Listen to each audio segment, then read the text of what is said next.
Hello,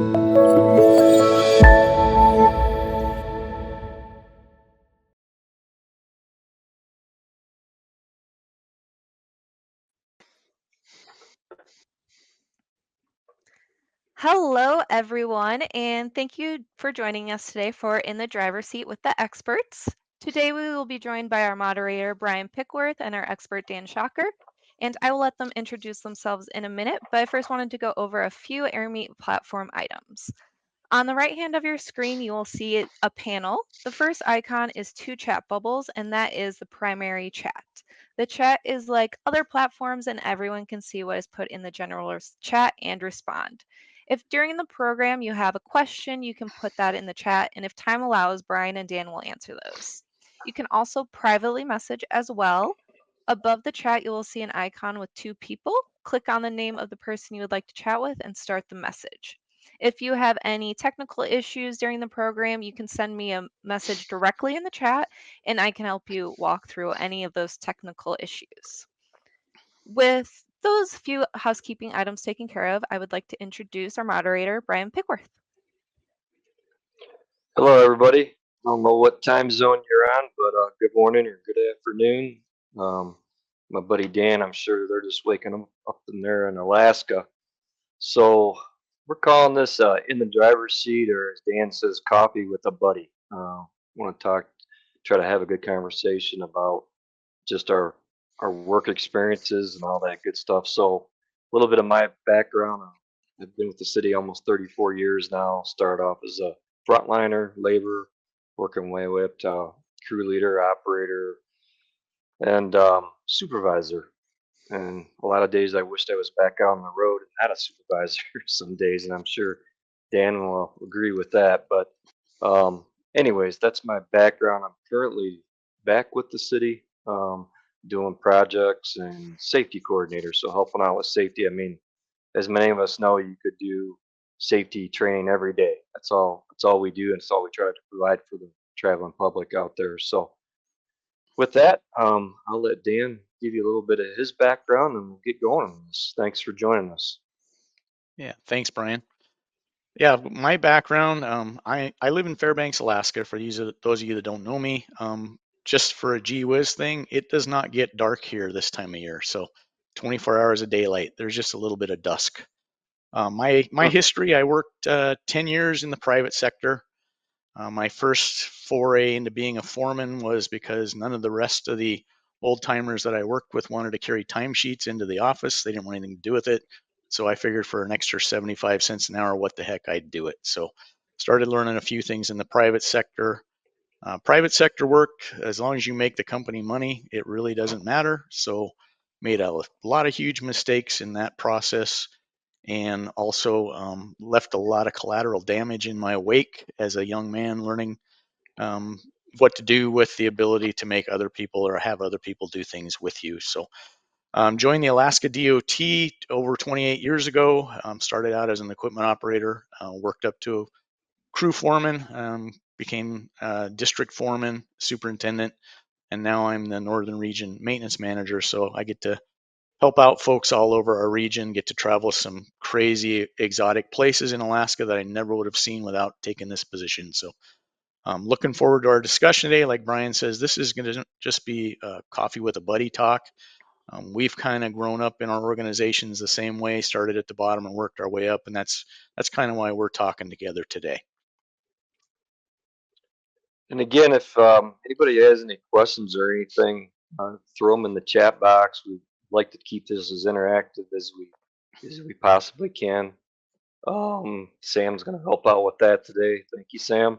So, anyways, we kind of got an outline here, but we don't have to stick to it. So, I think Dan's first point he wanted to bring up was peer to leader. You want to start out with that, Dan? Yeah, I think peer to leader was one of the hardest things for me to adjust to. You're working side by side with folks, and all of a sudden you end up in a position where you're leading those same folks.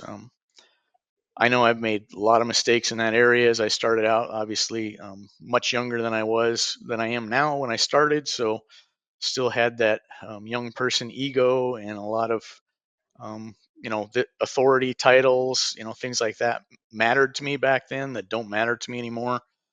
Um, I did learn a good lesson at the start, though. I had buddies that I worked with, and I didn't know how to deal with that situation, so I kind of started out pretty easy on those folks, and they took advantage of that. I'm not gonna lie. Made a lot of mistakes of doing what appeared to be favoritism, because they were my friends before, and just learn that as I grew in my roles in the department, I learned that, okay, you can start out on a little bit stricter side and get easier as you go, but you can't start out easy and get stricter. And I don't know if that's something that you found as well, Brian. Oh yeah, that blew up on me the first week, climbing over the fence, as they say, from working with the fellows or folks on the road to now your manager. Are you, as we say, you're in the middle of the sandwich, right? You're between the folks on the road and you got your upper management. But I heard remarks like, "Oh, so you're gonna let your buddies get away with this, and why can't you be this? Why can't you be with that?" And I finally did some reflection and said, my dad taught me a long time ago. He goes, you got to be as fair as you can with everybody, especially works. Personal time is personal time, and that's tough. Like Dan said, I mean, it's your municipal DPW family. You spend a lot of hours with these folks, and you do a lot of things maybe outside of work with them or whatever. So it's very hard. But the best advice I can give you is try to be as fair to everybody. But like Dan said, maybe you start out a little stricter and then try to weigh that out as it goes. But if you try to go backwards, you're going to get a lot of pushback and a lot of grief. So, yeah, very good point, Dan. Yeah, and one of the things I think I learned, and probably took me a long time in the foreman role before I learned that, is there's a difference between being liked by everybody and being respected by everybody. And you can't make everybody like you in this role. As many folks as we have that we work with, you're going to always have somebody that's frustrated with you, or upset with your decisions, or that's some of the things you have to learn to do, is to be confident in the decisions you make, take that input, but also, you know, ultimately you own that decision, even if your folks are giving you input. And that's something that, as I have grown in the organization, I've learned to take more responsibility. I've learned to just own it, even if it was somebody else's idea, it's mine in the end. I own it. And personally, I've even told my supervisor recently, I want to own everything now. Give me everything we got. I'll own it. I'll help people. I'll get them where they need to go, but I'm going to own the decision, and ultimately, and they're not going to take a fall for anything. Yeah, and I think with that peer to leader thing, another big important point of mine was don't make predictions or promises that you can't keep. Folks in my agency, they always want to know what's going on, and that's great. You try to share as much information, but Um, it's just like raising kids or having a good niece or nephew or whatever in your family. If you mention anything about what we're going to do and it's set in stone and something goes sideways, then you're the fall guy. And like Dan said, you got to own that. So sometimes it's best just to keep your mouth shut. If they ask a question, in my opinion, you can give them a general answer. But again, you may want to preface that with you're not sure what's going to happen for sure, or this could be this or whatever. But I learned that quickly too. They don't forget things, whether they're your friends previously or new employees. They do not forget things easily. Yeah, and another thing in my our growth, I'm sure maybe you found this too, Brian, is just you're getting called into the meetings that you weren't in before as an operator, and all of a sudden you're in with your elected officials, and you could be called in anytime to discuss things with the public, and even just something as simple as how you project yourself and how you carry yourself, and how you dress. I know as an operator, always had the ball cap on, right? And that's not kind of the way you want to be when you walk into the city council chambers or something like that to meet with your elected officials. So it's not just your actions; it's even just your presence, and the ability to project that professionalism that we have to cultivate. And it's something that there's all kinds of leadership books out there that tell you this is the way to do things, and that's great. But each time you go into a situation, it's going to be a little bit different, and there's there's nothing that's going to give you a flow chart that says if this then this. You have to navigate that, and that's all part of the growth process as a leader in the organization, that you have to be able to keep taking those steps to move forward and keep growing in. And ultimately the goal is to pass on your knowledge to others too. So that's something that we have to continue to remember too, is we're not here forever. To quote one of our buddies, we're not buying green bananas. We're not going to be here all that much longer, so we got to pass this on to the next generation. Yeah, that's very, very important. Worked with some folks before I made management. They only wanted certain groups to do certain jobs, and got called in one time. A operator, crew leader, right? Supposed to know every piece of equipment we have in our fleet. I could drive the sweeper, but I couldn't run the sweeper. We had a really bad chloride spill. We had sand and everything else trying to get this stuff mopped up. And my superintendent at the time says, we need you to go out there and sweep it up. I said, Dan, I'm going to be honest with you. I said, I can drive the sweeper out there, but I was never trained on that. And I'm sure whoever, supervisor took grief for that one, but I think that was a important lesson learned. You definitely need to share your experiences and try to get a lot of cross training in no matter what. Yes, there's going to be people that can run equipment a lot better than some other folks can, but at the end of the day, if you get called in, we're a 24-hour service, right? You gotta have a basic general safe knowledge how to run those pieces of equipment. So I would encourage you, if you're not in the leadership role yet, but you're in a frontliner role or in the middle somewhere there, try to take the initiative to learn those pieces of equipment, whether it's a rainy day, ask if you can go out in the back of the yard, or you're with somebody. But anyways, just some experiences that I learned that it was really hard once I made supervisor, because there was only certain people who could run certain pieces of equipment. We really failed on it. I mean, failed meaning all of us did. So Yeah, specialized things. I mean, only certain people got training when I was coming up as well. So it kind of was like an elitist group. If you got to run the chipper or you got to run, the distributor truck, that was a big thing back when I was in the operator world. So I think the big thing for us too, is you grow from the peer to the leader, is to make sure we're encouraging that same growth for our people around us. Find that next person that wants to learn what you might have known in your previous role and pass that on. Just something as simple as yesterday, I had a good conversation with the person that took my previous role, that took the superintendent role that I had previously. And he says, I don't know how you got anything done with as many people as walk through and just want to sit down and talk. Um, I know the open door policy is something that we really push, and we really want people to be able to feel like they can come in, have a conversation, no matter what role they are in the organization or the public. But um, I mean, it's hard to balance that of when you need to be able to get some work done and get some technical writing done, or you need to get some HR work done where you got to close that door. So how do you? I'm having trouble with that even now, Brian, with the role I'm in now. How do you balance that too? well, luckily, I don't have to deal with too many of those problems anymore as a year and a half ago. But like Dan said, somebody you got to shut your door and get some stuff done, or you got to get off site and get some stuff done. I used to call my truck my mobile office.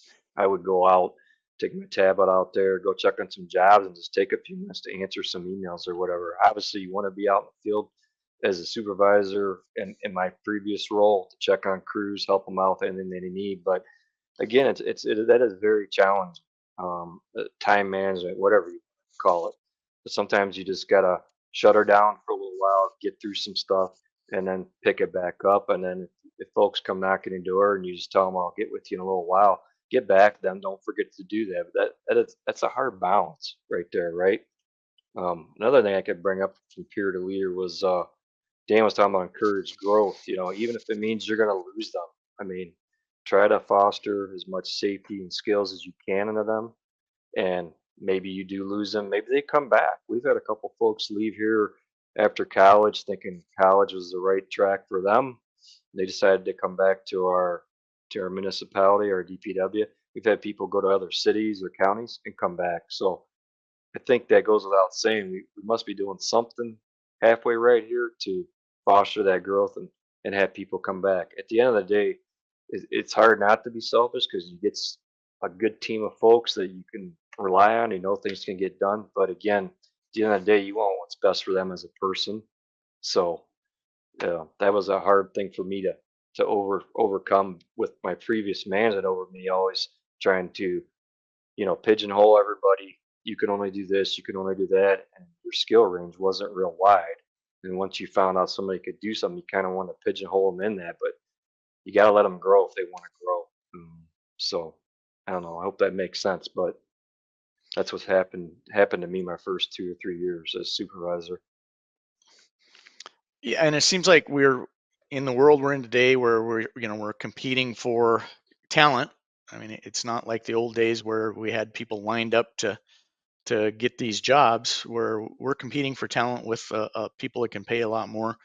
We have to find some things that are attractive to people too, and some of that might be training, some of that might be the opportunity for growth, some of that might be the ability to have input, or serving the public to the best of their ability in their communities. And um, some of the remote communities that I'm able to go to, you see that the ties to the community with these small 200 people to 4,000 people villages, that the ties for our folks to the community is so much stronger than in some of these bigger urban areas, because they work at you know seeing these people all day long at work. Not only then they go to the grocery store and people want to know, hey, what's going on here, what's going on there. So you're really trying to work into the community and be tied into that, and we're working really hard at being tied to our communities even more than we were before. Yeah, and I think what goes along with that is you hear from the younger generation, or I don't know, maybe it's every generation now, but work-life balance, right? Everybody wants a work time, but they want a lot of family time, and they want to be home as much as they can. So flexible schedules. In our industry, it's very hard to work from home unless you are maybe in upper management or something like that. But work-life balance where you offer comp time, floating holidays. We just had a question about 410s. Yes, my younger brother works for a county in Ohio south of us. They work 410s from November to or April to November when days are longer and they can do that, and they shut her down and work 5/8s during the winter times. But there's a township just north of us here. They work 410s Monday through Thursday unless they have a call in or something like that on Friday, Saturday, and Sunday. So there's a lot of things that you can offer to your folks. We actually just brought our pension back to attract people, like Dan mentioned. You, I always figured I'm never going to get rich here, but I wanted job stability. When I got out of high school, I was a young father. I was in a landscape business, got laid off my first winter, tried college. College wasn't horrible. I just couldn't find time to do it after I started growing as a father. And it's crazy. So I got laid off once or twice being a factory rat. I, worked in production facilities for automotive around here in Metro Detroit. And anyway, I just wanted to go somewhere and have a stable job and maybe work outside. And I found it. And again, if I had benefits on my kids and my family and I made a decent wage, I wasn't worried about getting rich. It was more about taking care of my family, having stable income and good benefits. So you got to look at all those things for this newer generation, whether if you can't offer a pension and a good 401k, but obviously flexible schedules, if you can work that in, be really beneficial for you. Yeah, and we have to obviously have to cover in the winter time. So when storms hit and everything else, all bets are off. But we try to be flexible with our folks too. We do 410s, we do week on, week off, and we even do 2 on, 2 off in some remote locations. So we try to be flexible with people and try to give them a work-life balance. So Next real, question about motivating people who are unmotivated. That's a tough one. I know Brian and I have both worked with people that we've always done it this way mindset, that have been there for a long time, right? yeah. And my tip was, we always just tried to get people that wanted to champion some new ideas, or wanted to get ahead of the curve and learn new things. And we try to drag along the unmotivated, but sometimes they'll self-select and move on, or else they retire. But it's a tough one, especially if they're there and they're not on probation. It's just something that you have to try to get them to want to cooperate with you, because you can't force anybody to cooperate with you, right? You just have to get them to want to cooperate and want to work with you. And as long as everybody's moving ahead and just a few are lagging behind, they can drag the crew down, but eventually the crew's going to be the ones that help them to come along or see the light that they're either going to come along, or else it's probably not a good place for them to be. Yeah, as a young supervisor, I try to be Johnny Motivator, try to work with these folks that weren't motivated, and eventually I started learning that, like Dan said, they're going to police themselves. If somebody's dragging you down and not pulling their weight on a crew or whatever the task is for that day, usually the other folks will take care of it 90, probably 90% of the time. If not, then you got performance reviews, you got to hold standards, right? I mean, and eventually, if it gets really bad to where it's insubordination or whatever, you can go that route too. I'm not going to go into that because we could talk about that for 5 hours. But at the end of the day, try to be as positive as you can for my 2 cents, and just try to have everybody pull their own weight. But that is a very challenging one to do. But don't give up on folks. Sometimes they will turn the corner for you. Yep. We've got several examples around our organization where people, they just didn't feel cared about, and we made them feel cared about. And they went from a marginal employee to a super high performing employee. So don't give up on people. I really appreciate that comment, Brian. Yeah. Next question quickly here, as we're about 20 minutes in here. How would you handle being moved up to supervisor and told not to, well, micromanage folks in the field? I'm assuming that's what this means. Um, you got to do what your management tells you to. If that's your boss's view, that's your boss's view. Again, I would make sure that there's an open line of communication with you and your crews, just to make sure that they know that you're there. Again, there's a lot of days you never see your crews, right? I mean, I used to love when ABL came in here 7 or 8 years ago. People were blowing up. Big Brother was going to watch us, and we're going to do this. I'm like, look, everybody's going to have AVL on their equipment. If you're not doing anything wrong, you have nothing to worry about. But I would use that as a tool just to see where folks were, make sure everybody was okay, or even locate them quicker so you can't stop and see them for a minute. But that's a tough one too.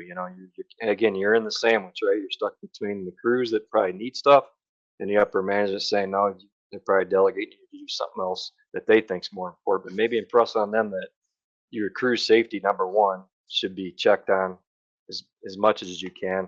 But again, it's a hard balance too. You don't want to micromanage people as well. I don't know, Dan, does that make sense? Yeah, it's a fine line to walk, Brian. I agree. But I will tell you, if I wasn't allowed to go out in the field, I probably wouldn't keep this job. I still feel the need to be out there at the front lines. That's really where I feel like I help people is, they're facing a struggle or something. And I mean, we were just talking yesterday. I've been with the department getting close to 30 years, and the things you have stuck in your brain that you don't even realize you have there until it's needed. Just to just to have that experience is something that we like to share with people, and it helps them grow in their careers as well. So Okay, I'll try to get through a couple of these other questions, and we'll move on to some transparency and some mentorship here. We're about 25 minutes in. Can you speak about priorities purchasing new diesel powered equipment? I'm not sure, Matt, where maybe that's going. I know there is a big push in this area for battery powered equipment. City of Ann Arbor, just west of us, they got a few trash packers that are battery powered and whatnot. I think in everybody's region that's going to be a totally different deal. Dan can probably speak to this more than I do. We talk about this in our um, certificate classes, but they've tried some diesel or some electric powered stuff up in Alaska, and of course the colder climates and everything hasn't probably worked too well up there. But really, I do know quickly there's a lot of grants out there to help you pay for that stuff, but we're probably still 90, 95% diesel here in Farmington Hills, Michigan, as far as the bigger stuff goes. yeah, and we're almost all diesel as well. We've tested some battery operated trucks, cars, whatever, but other than something like the international airport system that we have, they do have several electric vehicles they use on the airfield. But something where you're going to be out remotely, we don't usually put anything electric out there. But another point of that, though, is we do try to involve all of our frontline folks in writing specs for our equipment. They're the ones that have to run it, so we try to get them involved before we go ahead and put anything out on the street. Sometimes, it's kind of fallen off before since COVID hit, but we were trying to have meetings and bring everybody in and review the specs before we send it out. So that's something else you can do to get morale building, you get buy-in from your crew, is to have them help you spec out the equipment. Yeah, that goes without saying. Our buddy Brett Hatton taught me that years ago. Don't buy what you think you need. You need to buy what the crews are actually going to use, as long as it's safe and productive. So try to get that buy-in from you know all levels, all the way down, so it's going to work, or try to work the best for your goals.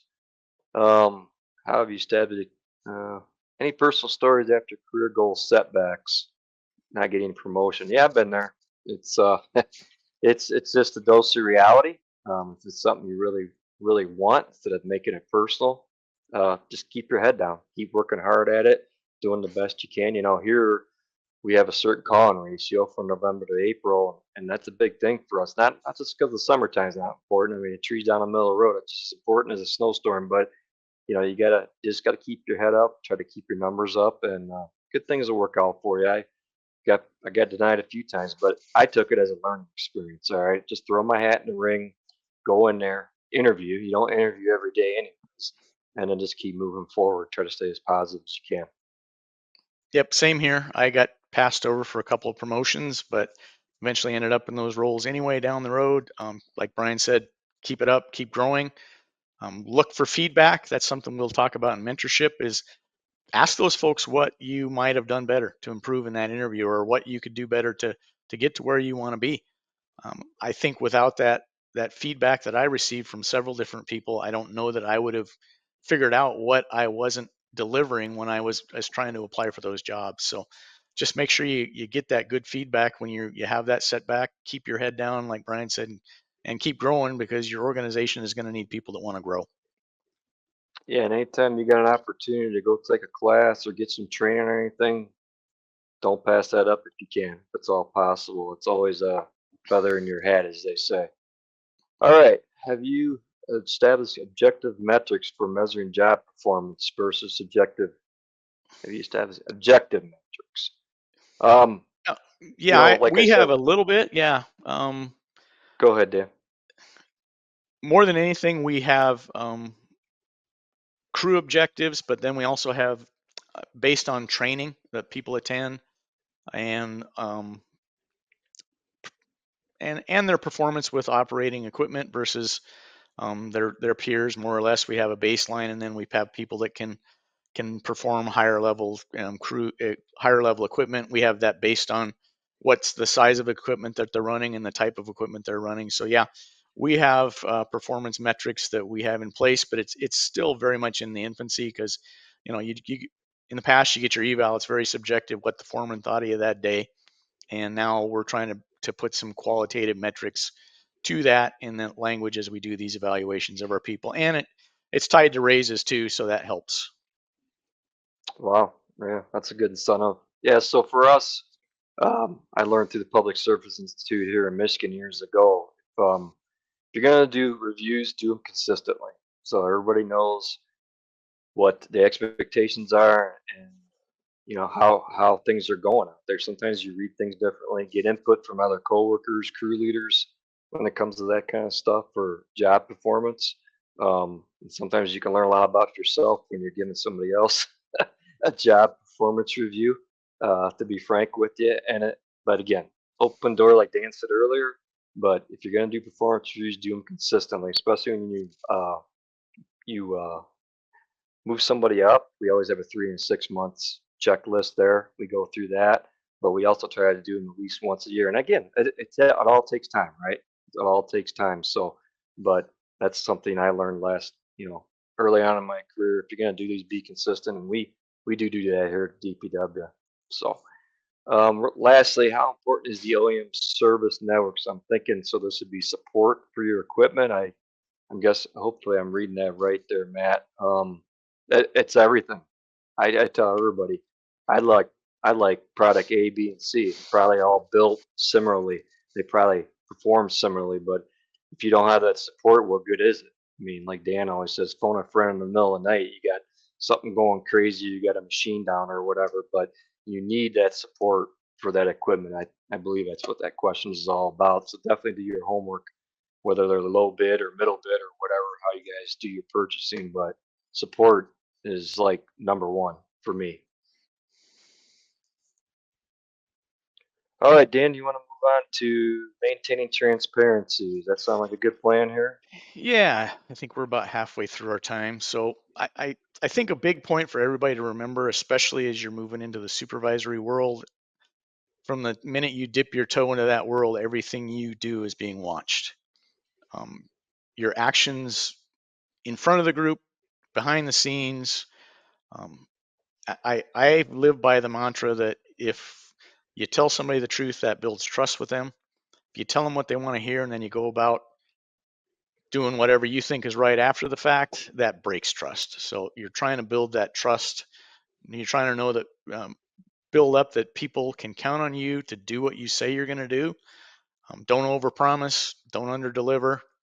That's part of the balancing act that you have, is maintaining that transparency, and you know treat everyone as fairly as you possibly can. I mean, we're all human. We all make mistakes, and we got lots of them in our past, and we still are going to make them to this day. But you treat everybody as fairly as you can, and they will respect that. Even if you have to tell them no, they know that you've considered their point of view and you've moved on. Yeah, to add to that, we talked about this earlier. Be careful about the Golden Boys Club or whatever you want to call it. You know, your former really close friends once you cross that fence. Um, Dan and I had some notes here, having difficult conversations. Just, you know, you just got to rip the band-aid off sometimes. I mean, you got to have that conversation. You want to make sure that they know that you're trying to hold them accountable for something, whether it's a safety deal or whatever's going on. You know, we call it here as the beacon turns. It's there's always drama going on. What's going on? There's a lot of folks out there that want to know what everybody else is doing instead of trying to focus on their jobs or whatever. And we're all human, like Dan said. So just try to have, compassion with everybody as you can. Treat everybody fairly as you can. And if you're having a bad day yourself, where you just got your butt chewed off by a resident, whatever it is, just take a breath, walk away for a few minutes. Maybe take a 24-hour rules. My former boss Kevin used to tell me to do all the time. Whatever it takes, just try to lead into things with a cool head and just try to be as fair as you can with that type of stuff. It's tough. It really is. I had folks that had 10 years on when I made supervisor. And, again, I just threw my hat in the ring at that time. When you get promoted, I'd rather be on call every third week instead of every day. That's all positive I was looking at, trying to move up and learn and grow. So when they offered me the job, I was kind of a little bit in shock, but I was like, all right, let's do this. But then the next day, you're working with folks that just got done training you, or you worked with this so many years. And once they understand what your job is, what your responsibilities are, and live a day in your shoes, I think they come around and try to be more fair with you.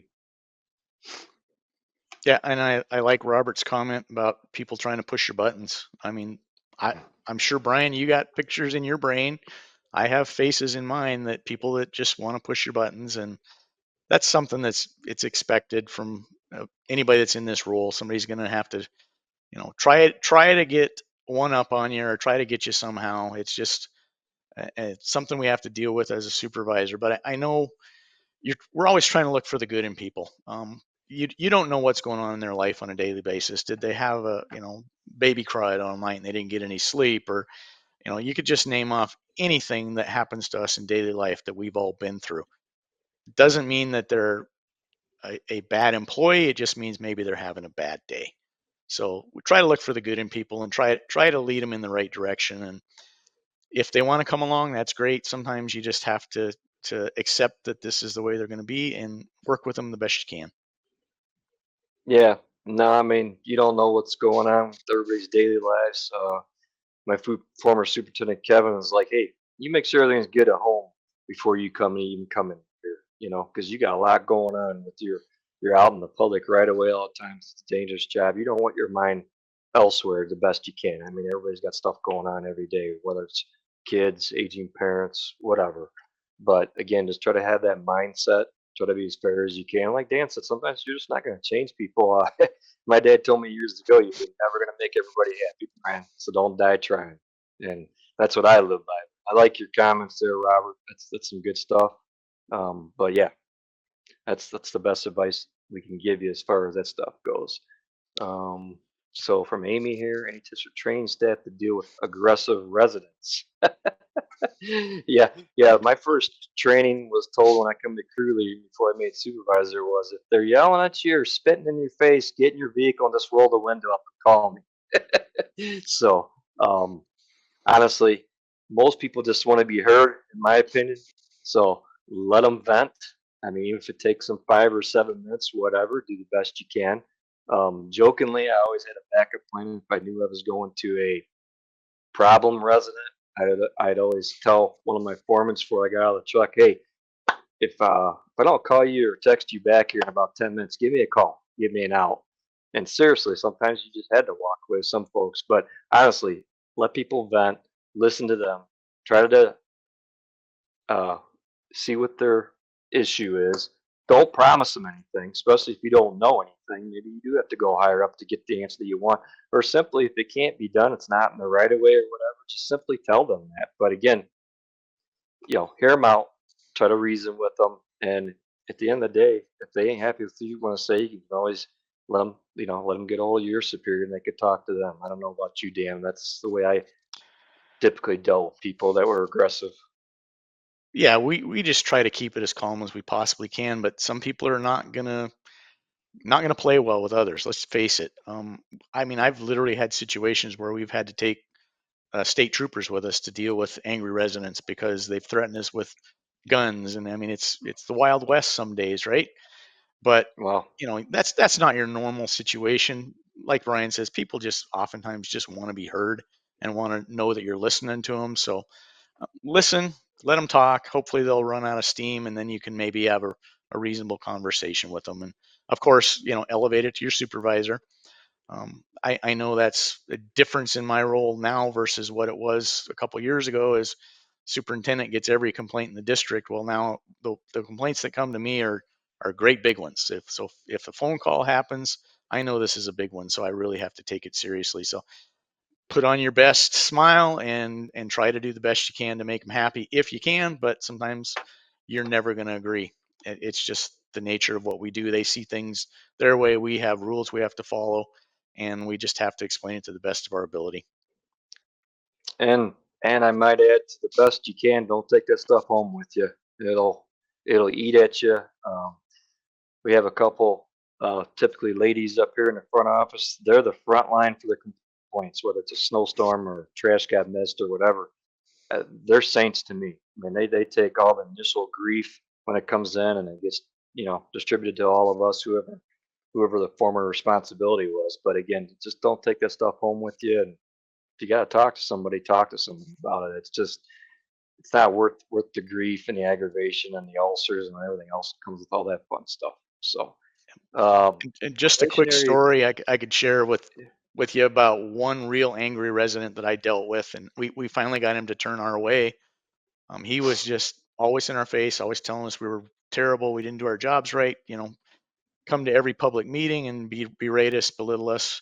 And we were at an open house, and he was in my face telling me, all this stuff and wanted something done. And I looked at him directly, very calmly said, I'm not going to lie to you just to make you go away.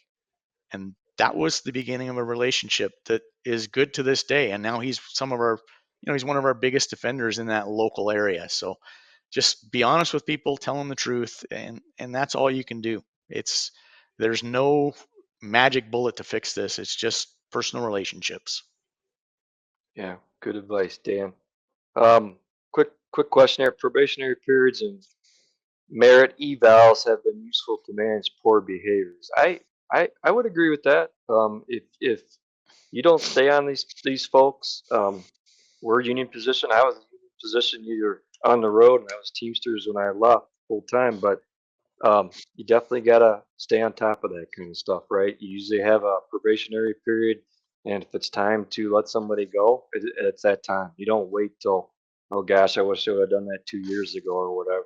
So, yes, You definitely got to stay on top of that stuff. But and again, it's what we always say is if new employee A gets away with A, B, and C, and they keep getting away with it, what's that going to do to the rest of the team, right? It's going to foster a lot of negative stuff. So you got to try to nip it in the rear as best you can. That's the way we used to do it here, Dan. Yep. April's question: how do you deal with another crew leader who feels if he or she is above you? And I think we've talked about this, Brian. How did you deal with that? Well, I don't know. My dad always taught me to lead by example. So you just gotta grin and bear it sometimes. I mean, even if they verbally are telling you this, just because they've been there longer, right? I think we've all been in that situation, or you will be. You're gonna get moved up over some of the senior folks in your department. So you just gotta try to be the bigger person and move above that, and just make sure your crew's safe at the end of the day. That's and if it don't get nipped in the rear there, if they don't let up, then maybe you got to interact with somebody else in your organization. But typically, like we mentioned earlier, sometimes a lot of that stuff will work out itself. Sometimes it takes longer than you think it should. But again, you got to try to be there for you and your crew's safety at the end of the day. Yep. And I think one more big thing from transparency though is dealing with issues. You can't let issues continue to grow and not address them. You can't avoid conflict because that's the position we've accepted. We raised our hand for this. So make sure that as issues come up, when you see something happening and over again, address that. It doesn't have to be a beat down, doesn't have to be a butt chewing. It just be a sit down conversation. Hey, I see notice you've had an issue with this, or let's work on this, or give them some positives that they're doing that day, but also remind them of the team you're trying to build and that they need to be a key part of that team. So I've seen issues avoided that have never gotten taken care of till people retired. And obviously I try not to do that, and I try to make it a point to just have conversations with people before the issue gets so big that it's impacting your team. Yeah, I think to add like quick to that is, like I said, I mentioned I graduated from Michigan Public Service Institute in I think it was '09, and I started there in '06 or '07, 3-year program here in Michigan. I wish I would have had that as a crew leader, let alone a supervisor. It's if the Public Service Institute is in your wheelhouse and close to you, I would highly recommend any of that. Now we have a Road Scholar program through our local state chapter that brings frontliners up into that supervisors training for MPSI. But that I learned so much. You network with peers that are having similar situations. They bring all kinds of amazing speakers to come in to deal with conflict, deal with challenges and stuff like that. So anything you can do to educate yourself or step out of your comfort zone to learn about that kind of stuff is highly beneficial. I like Matt's comment. He killed us with kindness and honesty. Yeah, that Hmm. you just mentioned that.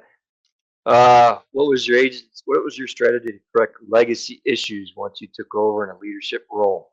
Hmm, good one. Go ahead, Dan. You can. I've got a Well, few I, of I these. I know what we would like to do, right? Um, Beatings are going to continue till the morale improves, right? But that's Yeah. that's not true. I mean, it's a funny joke, but you're going to be handed some tough issues, especially if you're one of the ones that got promoted over people that thought they should be in the role that you just got. I was the very first foreman to be promoted that wasn't based on seniority back in the day when I got my first foreman job for DOT. So that was a big scandal. Fortunately, I didn't fall on my face too much when we got going. You just got to let people have their vent, have their time to mourn because they feel a loss, but at the same time, we've still got a job to do and try to bring them in. The people that are the problems, try to bring them into the part of the process of growth and see if they can be a part of that team. And there are some things that you can learn from people that have all that experience. There are still some things that I learned 20 25 years ago from people that I thought weren't the best examples of public employee, but I learned from them and took what I could from them and tried to give them the credit for teaching me that when it was time to share that information with the next organization or the next group that was coming along. So it's a hard issue to navigate, but it's again, kill them with kindness if you can. Yeah, and to add to that quickly, again, union atmosphere. I'm not knocking unions. I was a union guy as well, but we were told years ago that we had to move up a person. And I remember my director's words at the time. He said that he or she is the most minimally qualified person to accept this job. We have to try to make this work. So sometimes your hands are tied. You got to move people up. Sometimes they're not. But again, as the last comment says here, whether it's disciplinary thing or anything, document, document, document. That person ended up actually leaving our organization after a while, and I won't get into that. But um, sometimes your hands are tied. But the best thing you can do is CYA, document as much as you can. Okay, Dan, we got like 15 minutes left here. Yep. Let's move on. Let's move on to mentorship, and we've already touched on a few of these things, but I'll let you lead off with mentorship. Yeah, I can tell you without a couple of people in my career, I would not be in the role I'm in now. I specifically remember the person who promoted me to foreman over some long-term employees, took a risk on me, and saw the potential in me, but to the point of even something as, okay, I got to write in evaluations now. I'd never done that. And back in the day, we had paper evaluations, and I wrote it out and I handed it to my mentor, and he handed it back to me with a whole bunch of red all over it. Taking the time, and he had the job then that I have now, so I know how busy he was. He was doing this on his own time to help me, and numerous iterations of these evaluations that he taught me how to write, and just taking the time to show me that there are opportunities out there that I didn't even realize. He took me along to conferences, he took me to trainings, he sent me to things that I thought I had no business being at, but it fostered growth in me, and he showed the confidence that he had in me. He let me manage our new anti-icing project. He let me manage our tow plows. He let me build an MDSS system. I mean, this is something that's way out of an operator's wheelhouse, but he allowed me to do that. So without me going to him and saying, hey, I want to be mentored, and we never verbally said that he's my mentor, but to this day he still knows it. But without that, I wouldn't be where I'm at today. And that's why I am so determined to try to share what I'm learning and what I have, to the point of, I got a couple years left. I'm starting succession planning. I took a person to the Aurora board meeting with me this past week, and I'm going to hand that off to him because he thought it was a great fit for him. So just the ability to share and letting people know you want that feedback shows that you're open for growth, and people focus in on that, and they will give you challenges. And one of the things that I learned from my mentor is don't always fix it. He let me fail just because, that's our nature. We want to fix things. That's what we do as public works people, but you can't always be that fixer. Sometimes you learn just as much by your failures as you do from your successes. So let people fail without being a failure. And that sounds strange, but you can have daily failures, but you're a success if you overall move that organization, that agency forward. So I know even this past week, um, a dear friend of ours from APWA, we were having a meeting with an agency out in Eastern Canada about an upcoming training. And just watching this person, I'm still learning from people that are really, really good at making people feel valued and making people feel like they're part of a team and part of something bigger. So I just loved watching that earlier this week, and I was just sitting there in awe watching this dear friend of ours make people feel like they're the most important thing at that moment. So I really love the ability to mentor, and the fact that I was mentored by some great people. Yeah, I would echo what Dan just said. My first director pulled aside once I made superintendent and says, "Look, I want you to be Brian. I don't want you to be Joe, Bob, Susie, whoever. I don't want you to, you start out your own way. I want you to manage things your own way." And I'm like, I just come off the road. I'm trying to navigate all this stuff, but that always stuck with me. And then I said when I went to NPSI, Lou Bender's one of his great comments was set them up to fail. And you're just thinking, what? Set them up to fail? I don't want nobody to get hurt. It's not what he meant. It's what Dan said. Sometimes you gotta give them enough rope and let them do their own thing. Sometimes they will learn from that. Sometimes they will fail. sometimes that's how people learn from their failed experiences. Dan and I has probably messed up so much stuff, um, tripped over, you know what, and everything else. And but you never forget that stuff. So again, um, my former superintendent and my current one, I learned so much from those guys.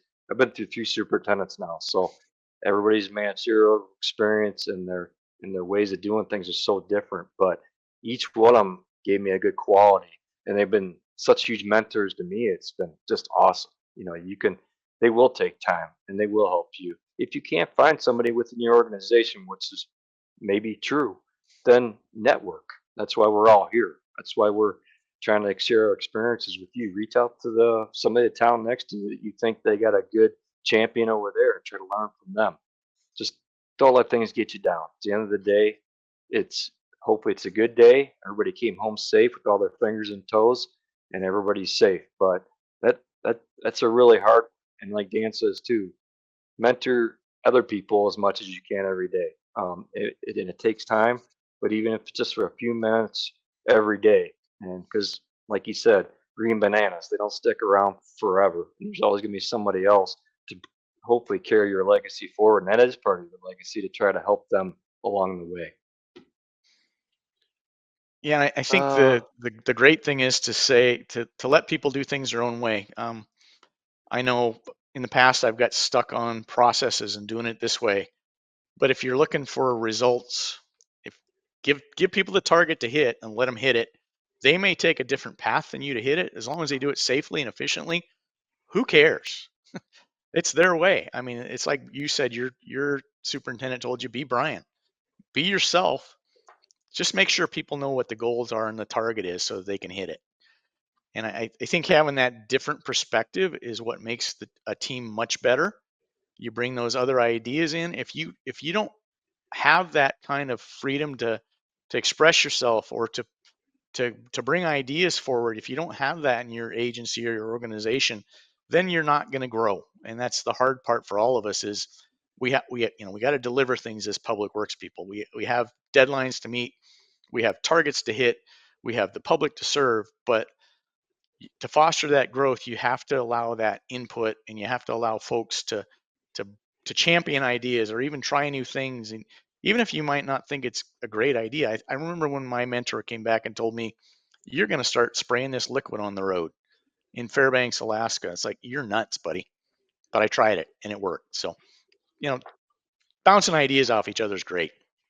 Well, I could add to that, Dan. Like Dan said, you got to foster growth and buy-in. Buy-in's huge with your team, right? If if those folks ain't buying into what you're trying to get accomplished, it's not going to get done. I mean, they're the ones out there doing 95% of it. I got a person that works with us. I brag about her all the time.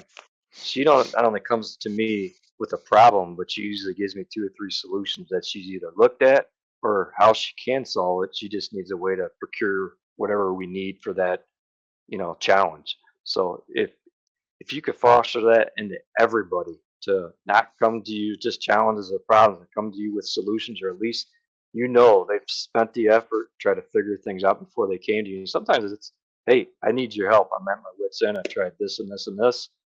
What else can we do here? So that's just it makes you feel so good at the end of the day. And our buddy Brett Hodney always said that you got to get folks buy-in, or you're never going to go anywhere.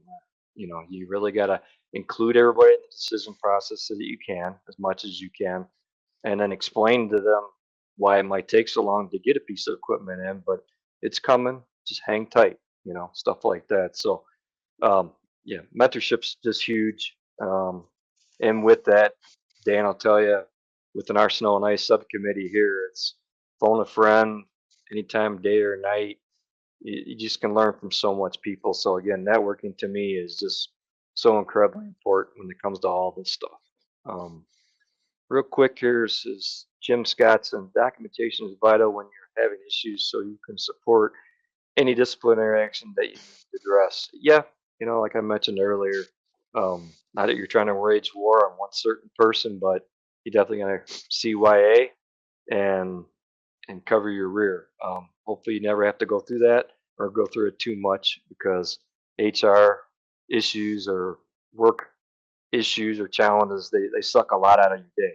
Talk to a lot of folks in our industry that it's half their day every day, depending on where you're at and what's going on. So hopefully a lot of you ain't dealing with that, but just take a deep breath and try to figure things out the best you can and lean on your resources, lean on HR, lean on, your bosses, your managers, whatever. I don't know. You got anything to add to that, Dan? No, I think HR is a tough thing to navigate. I know when I'm done here, I get to go deal with a union grievance. We're a union shop, so but even having a good relationship with the union is something that's a positive. I mean, they can pick up the phone and call me versus having to do all this paperwork. So it's all part of killing them with kindness, being a leader, setting a good example. We just have to work through some pretty tough situations. Hopefully, the rest of you don't have to work through as many things as we have in the past, but it's just all part of the job. And like Brian says, you can't let it get you down, because if you take that home with you, home life becomes a struggle. And you want to be happy at home, because I think we have some of the greatest jobs ever in the country. In public works, we're serving our communities and doing things that a lot of other people don't get to do, and we're the silent heroes out there. So I love to have discussions with people and share with them what we do, and telling that story is so much fun. Even as part of our subcommittee. And shameless plug for us, the winter maintenance subcommittee. If anybody's interested in joining that or attending our meetings, Brian and I can help you do that. We're part of a very active group in APWA, so you should be able to get our contact information off of this webinar if you want to at least research a little further, see if you want to be part of that group. Yeah, just to wrap up on that, Dan, my grandfather was a civil servant. He was a mail carrier.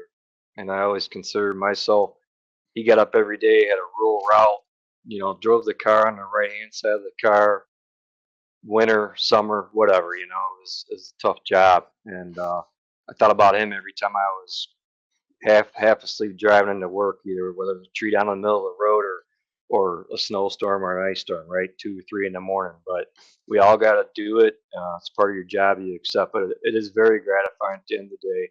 Like I said, public safety is number one for our team. And if you can instill it on everybody, I think it's just a great thing. Yeah. And I think just for a little bit of wrap up for me, I just want to point out that to me there's a big difference between a manager and a leader, right? So we can manage projects, we can manage, getting things done, but a leader is somebody that people want to follow. And I can tell you from the folks that have mentored me and what I'm trying to do going forward, you cannot ever underestimate the ability to impact other people's lives and careers by just your honest actions. And that's something that we try to live by each and every day, is tell everybody the truth and make sure that you're doing the right thing no matter who's watching you. So as a leader, yep, you're going to be under the microscope, but at the same time, you can have so much more impact on your organization and your communities just by the behaviors that you're modeling to your crew and to the public. Yeah, great words, Dan. My former director hung a big banner up in our garage that said transparent services. And we're all kind of looking at that thing like, I was like 5 years in and I'm like, what is going on here? And we kind of took a negative first, like we weren't seen. We weren't. But honestly, I got it like 10 years later. I'm like, well, we get a lot of stuff done that people don't even realize. And sometimes that's the good thing. So at the end of the day, if everybody gets home safe, whether it's school buses, your kids, the ambulance needs to go where they need to go, the fire trucks, whatever, public works is vital to safety and commerce in this country. So don't ever don't ever forget that. And I just want to thank all of you for doing what you do every day. It's been great talking with Dan. And with that, unless Dan's got anything else, I think we're going to wrap things up so everybody can get back to their other crazy jobs. But sorry we didn't get to all the questions and everything. But again, appreciate everybody's time. Be safe, everybody.